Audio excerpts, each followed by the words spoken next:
Sekiro Shadows Die Twice is arguably one of the most challenging FromSoft games to platinum, and that is due to the overall combat mechanics in this game. You see, most of the fights in this game you have to be very precise by countering and parrying your enemies, and making even the slightest mistake can lead to your demise. So with that being said, can a disgusting casual gamer such as myself obtain Sekiro's platinum trophy? Stay tuned to find out. We begin the game as Wolf, a shinobi of the divine air, and our first objective is to find our Lord Kiro. So after sneaking past multiple enemies, I make my way to Kiro and pick up our first trophy. This trophy was for obtaining our main weapon of the game, so I took the time to get a feel for the combat, and man is it satisfying.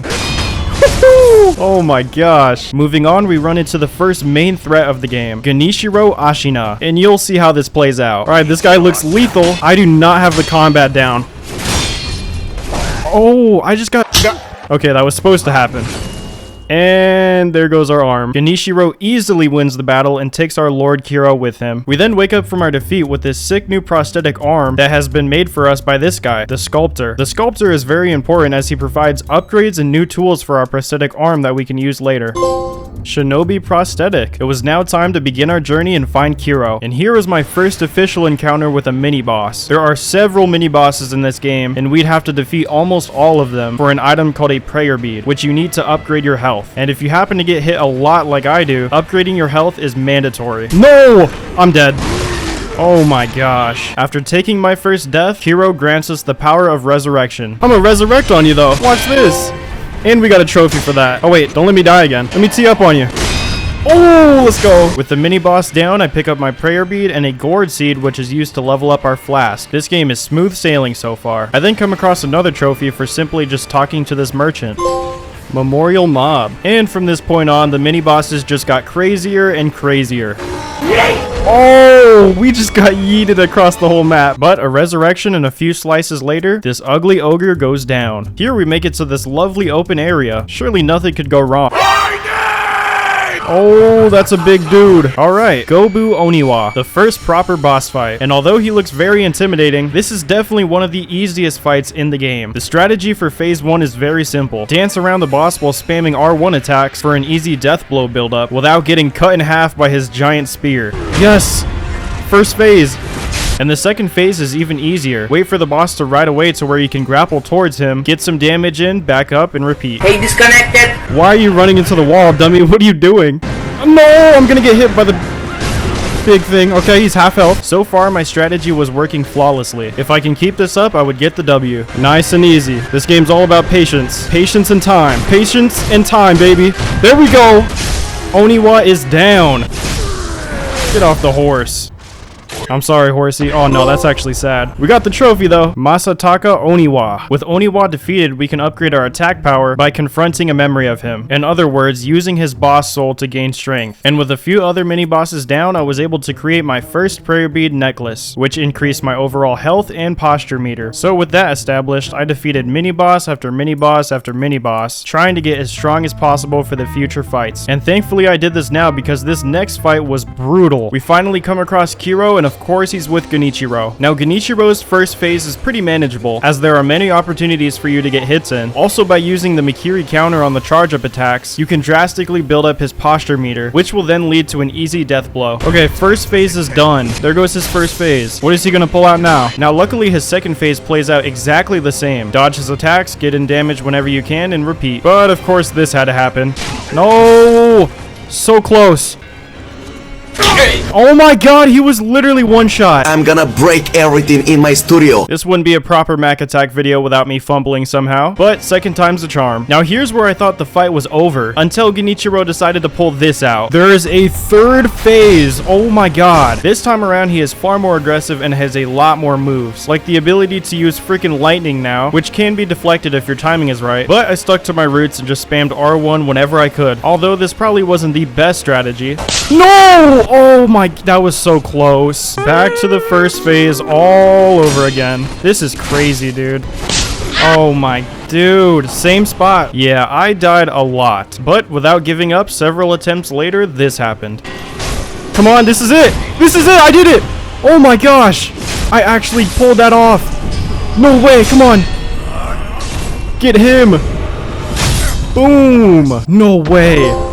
Ganishiro Ashina. I actually got through that. I am so proud of myself. After defeating Ganishiro, he revives himself and makes a run for it. Something's telling me we'll be seeing him again. But before we continue on our journey, let's hear a quick word from today's video sponsor, Manscaped. Manscaped is a premium brand for men's grooming and hygiene products worldwide, and they were nice enough to send me their Perfect Package 4.0. The Perfect Package 4.0 contains everything you need to stay fresh this summer, with the star of the show being the Lawnmower 4.0. This is Manscaped's latest trimmer with state-of-the-art skin-safe technology that reduces nicks and cuts, so you can feel confident using this whenever, wherever. Now, the Lawnmower 4.0 is also waterproof, which makes for easy use in the shower. Not only that, but this thing has a 90-minute battery life at a full charge. And if you need a charge, the wireless charging station is very simple to use. Not to mention, the Lawnmower 4.0 is great for traveling, as it includes a convenient travel lock feature. Also included in the Perfect Package 4.0 is the Crop Reviver Toner and the Crop Preserver Deodorant, specifically made for your boys. So if you want to check this out, you can use my code MACATTACK for 20% off and free international shipping. You'll also get a free Manscaped travel bag along with your own pair of Manscaped underwear. All of this will be in the description and in the pinned comment of this video. Thank you again to Manscaped for sponsoring today's video. It was now time for a more easier fight. This next fight involves me going around assassinating these monkeys called the folding screen monkeys, and this fight was just kind of sad. This is the last one. Get him!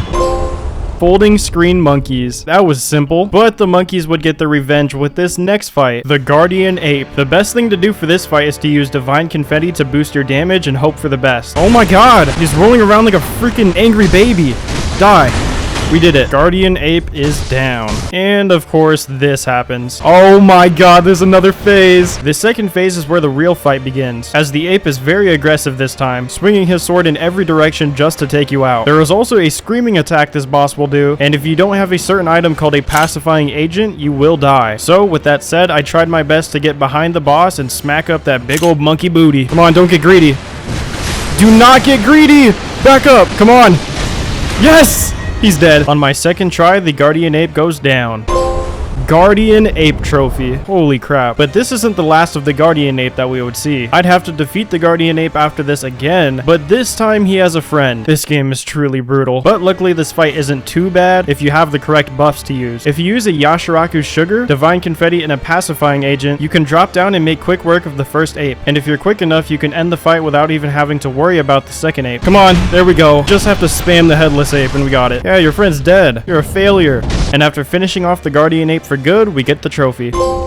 Guardian Ape immortality served. And we got all ninjutsu techniques. Next up is the Lady Butterfly. This is one of the harder bosses in the game unless you play this fight defensively. There's a strategy you can pull off if you wait for her heavy attack, where you can block and then retaliate with either mortal draw or a poke attack, making this boss battle fairly easy to get through. In phase 2, she thinks she's slick by summoning a bunch of enemies to help her fight, but simply repeat the same strategy from phase 1 while dodging all the summons, and this fight is a cakewalk. This is looking good so far. Oh no, here she goes with this summon BS. If I can't summon, you can't summon. Come on. She's dead. Boom. Second phase is down. First try with no issues. The Phantom Lady Butterfly. Taking a break from the bosses, we have a giant serpent to defeat. Right, for this trophy, all we have to do is eliminate this snake that has been bothering us. Oh my god. Eliminate the snake that has been bothering us. There we go. And after taking out the snake, we got an easy trophy. The Great Serpent Trophy. With that out of the way, it was time to face our father by disobeying his orders. And this is a fight that gave a lot of people some bad trouble. Oh my god, he can't... Oh! He just did a Makiri counter on me. He got me in the corner. He's whooping my ass. I'm dead. Yeah, this fight is no joke. But the best thing to do here is to dodge his slam attack, then get in as much damage as possible. And eventually, dodge that. Spin. Oh, he's done. Great Shinobi Owl. The easy version of our father goes down without too much trouble. And I say easy version because we'd have to fight an even harder version of him later on in our playthrough. Moving on, I find myself at this tent, and after interacting with the tent, I unlock a trophy for discovering every area in the game. And this new area holds many new bosses, such as this one, the Corrupted Monk. Probably one of my favorite boss fights in the entire game. This fight plays out almost like a dance. They make a move, then you make a move. And after several pokes and mortal draw attacks, the first phase is easily defeated. defeated. The second phase is where things start to get a little bit interesting. The boss starts teleporting around trying to hit you from every direction, and you have to just grapple around and hope for the best. Although you can grapple up to this branch here and hold your block attack, and sometimes you can skip the ghost phase entirely. And also, if you use the item called the Fistful of Ash, you can stun lock the boss, giving you enough time to finish an entire phase. So do with that information as you will. In the final phase, the boss becomes extremely aggressive, so you can probably guess what I did. Fistful of Ash, baby. And by the time I ran out of Ash, the boss only needed one more poke. Another boss trophy for the books. Once the monk is dead, I find myself at this beautiful new area. Here we come across a giant carp, and it turns out he's super aggressive, so I brutally poison him and get myself another trophy. After that fish assassination, I come across one of the most amazing fights in this game, the Divine Dragon. Now this fight isn't hard as it's entirely a gimmick fight, but man is it cool. Basically you hop from branch to branch throwing lightning at this massive dragon, all while dodging its crazy attacks. Whoa, it's going crazy! Oh, here we go. The last lightning spear that we need. Oh my gosh. Take this! Boom! After stunning the boss with the lightning attacks, we finish the fight by taking the dragon's eyes. Gracious gift of tears. And it was at this point where I came across my final gourd seed, which means I could officially max out my flask. Ultimate healing gourd. We officially maxed out our heals, and I would need all the heals I could get for this next fight, the Owl 2.0, aka the harder version of our father. Whoa, pause on that. Now the safest way to get through this fight is to Mikiri counter his thrust attack and then hit him with a quick R1. This first phase does take forever if you decide to do it this way, but it's definitely the safest option. The second phase is where you have to just use pure brute strength. I used damn near every buff I had and just went to town on this dude. And if you're lucky, you can get him into a corner and spam R1 attacks until the boss is dead. So many sad attempts later, I finally pulled this off. Now that we were in the end game, I thought it was time to max out our stats. And to do that, I would have to defeat this guy, the final mini boss. Why didn't he get stunned? Oh my god. Brody just walked through my firecrackers. Look at this! Oh no. Easy death blow on this idiot. There we go. Oh my god. He's dead right when he did the fire blast. He's done. There we go. And that should be the final prayer bead that we need. Rest at the idol and max out our health.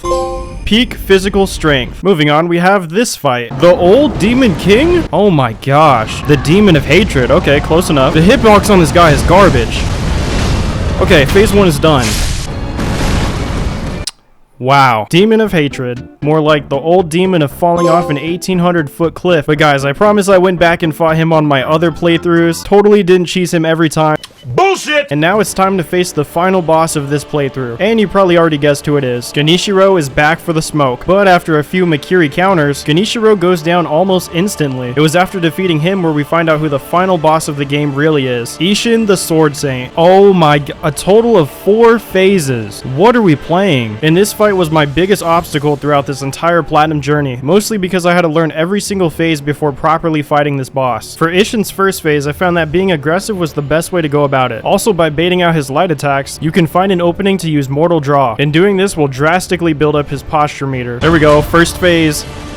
Let's go. In his second phase, of course, he gets a lot more aggressive, pulling out a spear and a 9mm handgun. Whoever designed this boss truly needs help.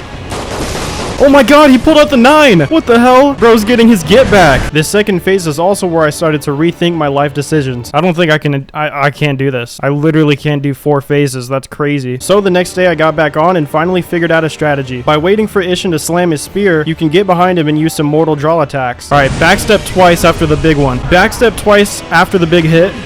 So like that. Backstep twice. 1, 2. Yes, sir. We should be getting to the third phase, but I'm cooked. I got no heals. How? I was nowhere near that. Oh. But eventually, without giving up, I find myself in the third phase. Oh my god. Third phase with no heals. I have 1 revive, though. No! Give me away! What was that? He's got the power of God and anime on his side. All I had to do was not fold and the victory would be mine. I'm gonna recite his quote. Hesitation is defeat. And he is 100% right. Never hesitate and you will win. With no heals and a dream. This is it. Right here. Boom. Kill him now. Please don't tell me there's like a 5th phase. No, this is it. Let's go, Sekiro. He's dead. Oh my god. I don't even care that I did it the easy way. I'm just happy he's dead. Sword Saint Ishin Ashina. We did that with no heals. I think we had 1 revive left. All right, now it's time to get the endings. So we're gonna kneel before the divine air. So there are 3 endings you can get here. Giving Kuro the divine dragon tears gives you the immortal severance ending. Giving dragon tears and ever blossoms gives you the purification ending. And giving dragon tears and frozen tears gives you the dragon's homecoming ending. But we still need a secret ending that we will get to in our second playthrough. And here we are in New Game Plus. In New Game Plus, I pick up 2 trophies. One for creating all prosthetic arm tools, and another for maxing out the temple arts skill tree. I then got to the point to set up for the secret ending. All we have to do is agree with our father instead of disobeying his orders. And after we do that, we have 2 back-to-back bosses to fight. The first one is Emma. She is pretty much our firekeeper of the game. The best way to deal with her is to dodge her triple slash attack and then counter with mortal draw attacks. And then eventually she is easily defeated. With Emma down, we have to face the real threat, Ishin Ashina. Now, besides me failing this fight a few times, I really didn't have too much trouble with this fight. For phase 1, I used a mixture of Whirlwind Blade and R1 attacks to make quick work of this guy. And after a few attempts, I was piecing this guy up, as you can see. Phase 1 was easy peasy. Phase 2, the man is way more aggressive, but his attacks are easily avoidable, which means you can use Mortal Draw. So literally just by pressing him and being aggressive, you can win this fight no problem. With Ishin defeated, we get his boss trophy along with the trophy for defeating every boss in the game. We also get the trophy for the secret ending, aka the bad ending, where we kill our father and become Shira. You can't be Shira! With that out of the way, all I had to do now was farm for upgrade materials and XP, which honestly wasn't too bad. The whole thing took around 5 hours to do. And if you do attempt this XP grind, just throw on some of my videos in the background and you'll be good. Alright, here we are back at the temple. I have just finished every single skill tree. This should be the last one right here. Height of Technique, that is for acquiring all the skills in the game. And now all we have to do is upgrade 1 last prosthetic. So let's get that. There's the Lazuline upgrade. And now we just gotta finish all these. Nope. Of course I'm missing an upgrade material. Alright, this should be the Platinum. Master of the Prosthetic. And the Sekiro Platinum Trophy. Sekiro is finally complete, and man, this was easily one of the most challenging games I've ever platinumed, and this took me 59 hours, almost 60 hours. What an amazing game. Hey, thank you all for watching. If you made it to the end, I appreciate you. If you enjoyed this video, you'll probably enjoy my Dark Souls 3 Platinum video. You can click on screen to watch.